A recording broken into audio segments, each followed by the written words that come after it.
આવે છે। માંગરોળ બંદર ખાતે માછીમાર આગેવાનોની સંકલન મીટિંગ યોજાઈ। જૂનાગઢ જિલ્લાના માંગરોળ બંદરના સોમનાથ ભવન ખાતે ઓખા, પોરબંદર, વેરાવળ, ભીડિયા, માંગરોળ સહિત ગામોના માછીમાર આગેવાનોની સંકલન મીટિંગ યોજાઈ હતી। આ મીટિંગમાં ખાસ તો હાલ ગુજરાતના દરિયામાં અન્ય રાજ્યના લોકો દ્વારા કરાતી લાઇન ફિશિંગ, લાઇટ ફિશિંગ, ઘેરા ફિશિંગ સહિત માછીમારોના કેટલાક પ્રશ્નો અંગે ચર્ચા વિચારણા કરવામાં આવી હતી।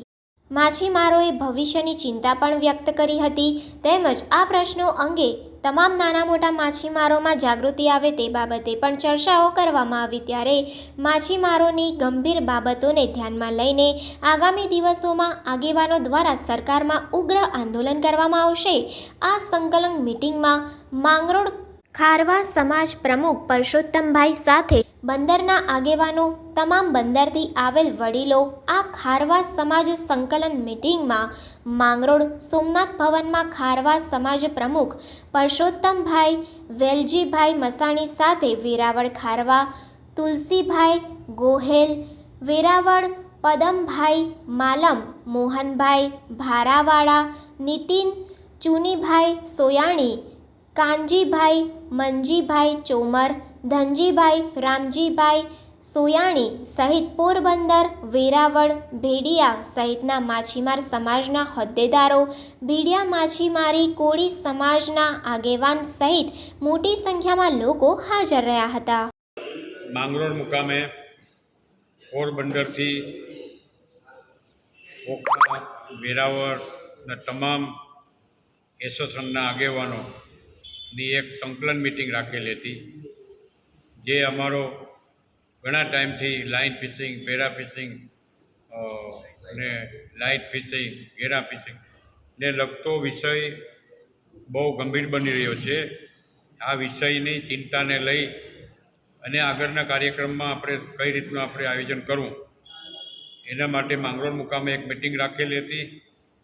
એમાં જો હવે લોકો ગંભીર રીતે આમાં જાગૃતતા નહીં લાવે તો તમામ પરિવારો બેકાર થઈ જશે, રોજીરોટીનો મોટો પ્રશ્ન આવીને ઉપશે।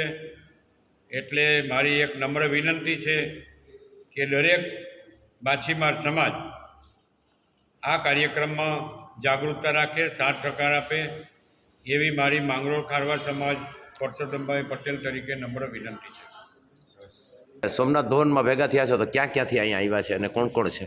અત્યારે અમારા પોરબંદરથી આગેવાનો આવેલા છે, માંગરોળથી છે, વેરાવળ ફાઉન્ડેશન સમાજ, વેરાવળ ભીડિયા કોળી સમાજ, વેરાવળ ભીડિયા ખારવા સમાજ, આટલા લોકો આગેવાનોને ઇમરજન્સીમાં અમે અહીંયા સંકલન માટે બોલાવેલા છે। આજે અમે માંગરોળ મુકામે અમારા ખારવા સમાજના હોલમાં, સોમનાથ હોલમાં ગુજરાતના માછીમારો બધા આગેવાનો ભેગા થયા છે સંકલન બેઠક માટે। આ બેઠક અગાઉ જે પોરબંદર અમારે બહારગામ સમાજના અધ્યક્ષસ્થાને મિટિંગ લેવાઈ હતી, એ મિટિંગમાં અમે બધા લોકોએ જે ગુજરાતના માછીમારોને અત્યારે પારાવાર મુશ્કેલી છે એમાં સૌથી મોટી મુશ્કેલી નિર્માણ થઈ છે અત્યારે લાઇન ફિશિંગ અને લાઇટ ફિશિંગ। એને કેન્દ્ર સરકાર દ્વારા બાન કરેલી છે અને એના પર પ્રતિબંધ મૂકેલું છે, છતાંય બી અમુક લોકો, ચોક્કસ લોકો દ્વારા કરવામાં આવે છે। એટલે એનાથી ગુજરાતના માછીમારો દિન પ્રતિદિન બેકાર થતા જાય છે અને માછીમારીના જે ધંધા સાથે સંકળાયેલા લાખો ધંધાર્થીઓ બી બેરોજગાર થતા જાય છે। એની ચિંતા લઈ અને વહેલી તકે આ લાઇન ફિશિંગ અને લાઇટ ફિશિંગ જે ગેરકાયદેસર ચાલે છે એને બંધ કરાવવા માટે અમે રાજ્ય સરકાર અને કેન્દ્ર સરકારમાં બી અમે રજૂઆતો કરેલી છે।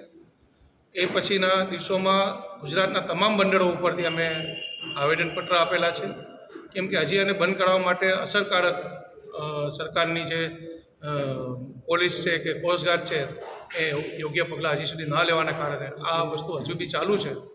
એટલે આજે અમે સંકલન બેઠક અહીંયા માંગરોળ એ સંદર્ભમાં રાખી હતી।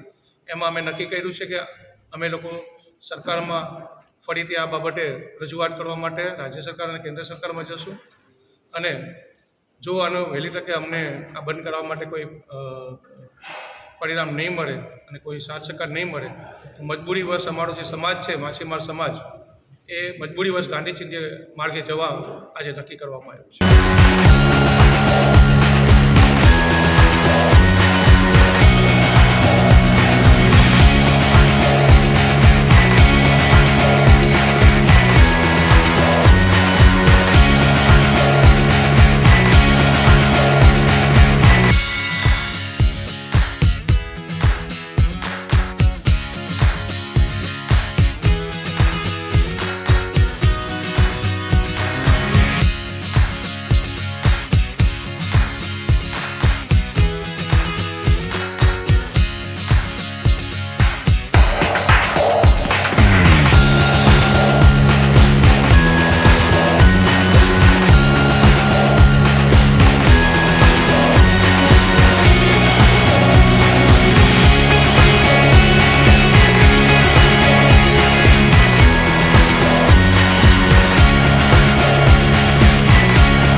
સમાચારોની ઝડપી અપડેટ માટે હમણાં જ સત્ય સ્વરાજ ન્યૂઝ ચેનલને લાઇક, શેર અને સબસ્ક્રાઇબ કરો.